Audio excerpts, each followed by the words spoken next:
There was a place called Bucky's. Oh, yeah. Jesus Isn't that Christ. crazy? First time you go there, you're like, what the hell is this place? There are 200 gas pumps. Yeah.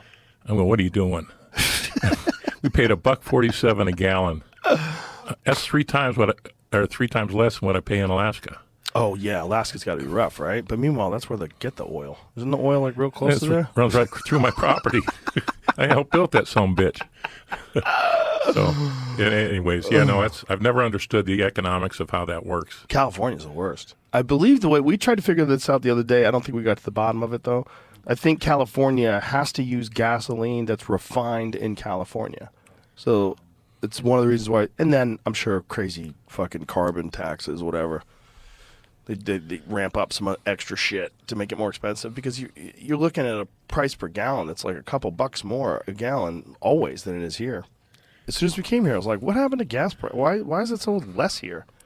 You get a little plastic bottle of water, right? 12 ounces. Yeah. You look at that bottle, you'll pay $2 for it in a 7-Eleven, for that little bottle of water. 4 of those bottles of water make a gallon. You're paying $8 a gallon for water. Water is the most abundant thing on the planet. It's everywhere. Right. Except in some parts of California. Apparently they didn't want to have the reservoirs filled up. Well, they had to put a lid on it, John. There's a lid, and the lid was broken. Remember we talked about that 60-foot diameter water line coming down from southeast Alaska to California? Yeah. That would have been helpful. Yeah. Yeah, we talked about that. Like, if they can do that with oil, why can't they do that with water?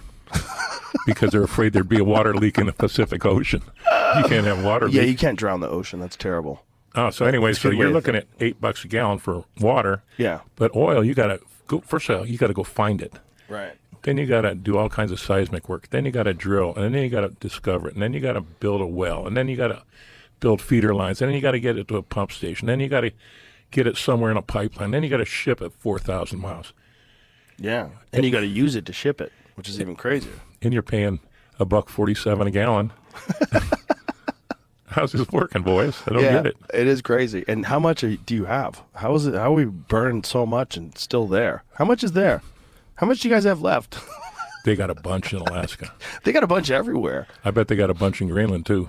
There is a book that I read. I think in the 90s called Black Gold Stranglehold, maybe early 2000s.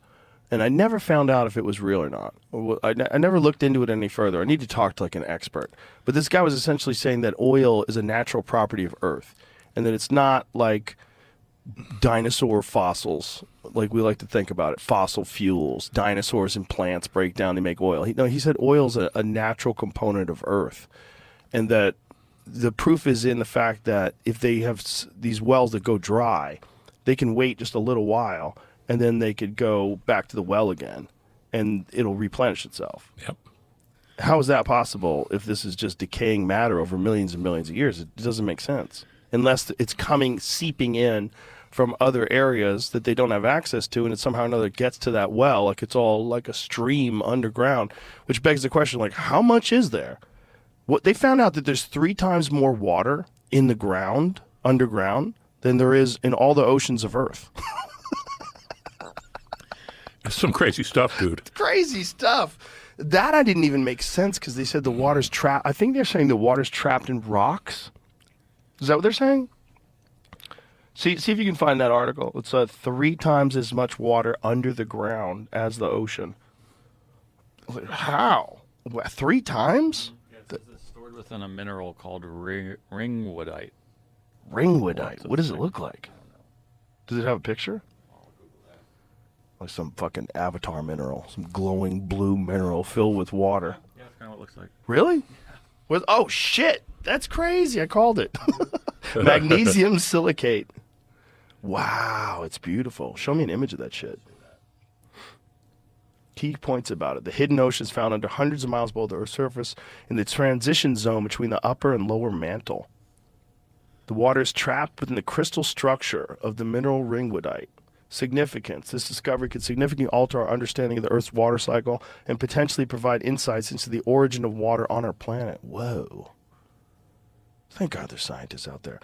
Except you know, of course, the cocksuckers that fucking steal your bones won't give them back. Motherfucker. Fuck those guys. But other scientists, like these cool guys that figured this out, these cool guys, gals, and non-binary folk, that is wild stuff, man. 3 times as much ocean is in the ocean. That's so crazy.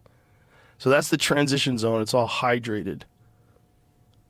How long before like rappers start wearing that around a necklace? That seems like a dope necklace. Sweet. That's that shit that they make water out of. Dope. It's got to sell it to someone. Yeah, you just need some Kendrick Lamar type influencer. Someone was at the top of his game to start wearing it. You know, like Kanye in his prime, he could have got that out there. By the way, I want to thank you for your podcast and the one with President Trump. Oh, you're welcome. I thought that was great. And I made the mistake of complimenting you on that page. I said, I really enjoyed the podcast between you and President Trump. Jesus Christ. 8,000 people coming at me. I'm stopping to follow you. You're a nasty person. I hate you. This is on your page? On my page. Yeah, you got to stop reading the comments. I know. A great man once told me that. The problem is I don't take advice and I don't give advice. But I'm trying to.